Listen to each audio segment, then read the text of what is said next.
पर मंदिरों का रखरखाव पुजारियों द्वारा किया जाता है, लेकिन सवाल उठता है कि एक और जहां देश भर के पुजारी अपनी सेवा मंदिरों को प्रदान कर रहे हैं, वहीं दूसरी ओर पुजारियों के लिए सरकार किस तरह की सुविधाएं मुहैया करा रही है। आपको बता दें कि मुस्लिम समुदाय के मौलवियों से लेकर पादरियों तक सभी को सरकार द्वारा मासिक भत्ता दिया जाता है, लेकिन हमारे देश के जो पुजारी हैं, जो हमारी संस्कृति को आने वाली पीढ़ी तक पहुंचाने की कोशिश कर रहे हैं, उन्हें मासिक वेतन के नाम पर सिर्फ कागजी आश्वासन दिया जाता है। अब सोचिए, मासिक वेतन ना मिलने के बावजूद देश भर के पुजारियों के परिवार का पालन पोषण कैसे होता होगा। इसी को लेकर पुजारियों की दशा और दिशा को सरकार तक पहुंचाने का जिम्मा उठाया हमारी संस्था संस्कृति संज्ञान ने। अभी तक हमने करीब 30 से 32 तक छोटी मीटिंगें की हैं, जिसमें कि 30 से लेकर 50 पुजारी रहते हैं। ये चौथी हमारी बड़ी मीटिंग है जिसमें 100 से ज़्यादा पुजारी आए। ऐसी मीटिंग एक मीटिंग हमने यहाँ पे कैलाश मानसरोवर धाम में पिछले साल 20 दिसंबर को की थी। उसका ज्ञापन हमने जो है योगी आदित्यनाथ जी को दिया था, सब जगह हमने भेजा। क्योंकि जो हमारी संस्था की जो मांगे हैं, हम मुख्य रूप से तो 5-6 मांगे हैं, लेकिन मुख्य रूप से जो मांगे, नंबर 1 मांग हमारी ये है कि भाई जो पुजारी लोग हैं, ठीक है, जो पुजारी हैं उनको केंद्र और राज्य सरकारें जिस तरह से मौलानाओं को और पादरियों को मासिक भत्ता देती हैं, उसी तरह से पुजारियों को भी मासिक भत्ता दिया जाए, नंबर 1। नंबर 2 ये है, जो व्यापारी समुदाय है, मैं अग्रवाल परिवार से आता हूँ, इसलिए आपको बता रहा हूँ कि हर व्यापारी जितना भी कमाता है एक साल में, उसका एक भाग वो दान में देता है। ऐसा करने से उसकी सोच ये है कि उसके व्यापार में बढ़ोतरी होगी। लेकिन अभी पिछले कुछ सालों में ये ट्रेंड थोड़ा चेंज हुआ है।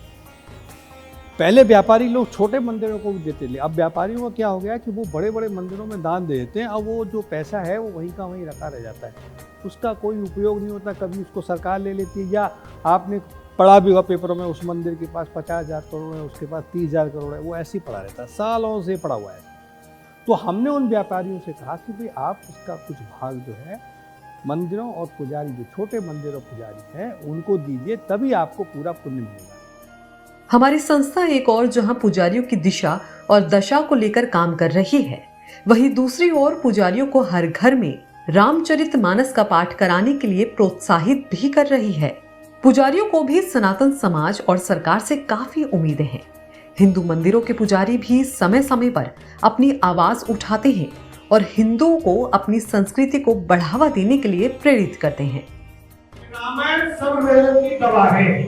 रामायण का अगर हर घर में, हम ये भी चाहते हैं कि स्कूलों में गीता और रामायण अगर हमारे विद्यार्थियों को पढ़ना प्रारंभ करा दी जाए तो इसका बहुत ही अच्छा प्रभाव पड़ेगा।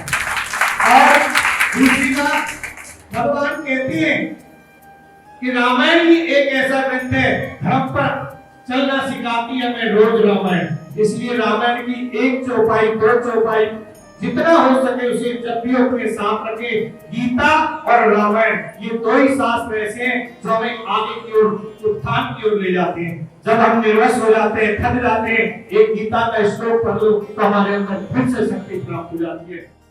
हमारी संस्था द्वारा पुजारियों के लिए कई कार्यक्रम अब तक किए जा चुके हैं, जिनमें पुजारियों ने अपनी आर्थिक तंगी को लेकर अपने विचार सभी के सामने रखे। आज जो ब्राह्मण है अपनी जीविका के लिए जो है काफ़ी गंभीर, काफ़ी परेशान और चिंताजनक है। समाज के हर एक वर्ग जो पहले जो दानदाता थे या पुजारी को सम्मान करते, उसमें भी कमी आई है। और हमारी जो सरकारें अभी तक हुई हैं, उनमें यही सरकार आई जिन्होंने पुजारियों के लिए कुछ सोचा है। उसी के विषय पर ये पुजारी प्रकोष्ठ की तरफ से पुजारी संघान जो चला है, पुजारियों के विकास के लिए चला है। हमारी संस्था संस्कृति संज्ञान पुजारियों के लिए काम कर रही है, जिसके अंतर्गत पुजारियों के मासिक वेतन से लेकर उन्हें शिक्षित करने तक का संकल्प हमने लिया है। इसी को लेकर कुछ पुजारियों ने क्या कुछ कहा, सुनिए। पुजारियों को संस्थाएं पूरा वेतन नहीं देती, जिसके कारण पुजारी अपने घर का सुचारू रूप से संचालन नहीं कर पाते। और जब तक वो अपने घर का सुचारू रूप से संचालन नहीं कर पाएंगे, समाज को कैसे वो आगे बढ़ाने के लिए, समाज को कैसे संस्कारित करने के लिए कार्य करेंगे। जैसे कि संस्कृति संज्ञान संस्था काम कर रही है, तो इसका एक उद्देश्य ये भी है कि पुजारियों को स्वयं भी शिक्षित किया जाए।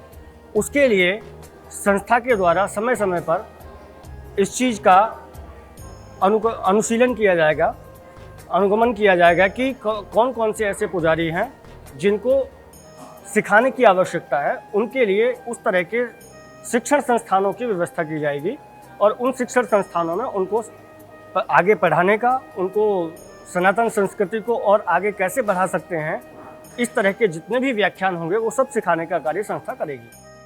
हमारी संस्था संस्कृति संज्ञान भारतीय समाज में सनातन संस्कृति और धर्म को फिर से देश दुनिया में लाने के लिए प्रयासरत है। आपको बता दें कि संस्था ने अब तक कई शहरों में कार्यक्रम किए हैं, जिसके परिणाम स्वरूप घरों में रामचरितमानस का पाठ शुरू हो चुका है और कई पुजारी भी अपने मिशन पर निकल चुके हैं और लोगों के घर घर जाकर रामचरितमानस का नित्य पाठ करवा रहे हैं।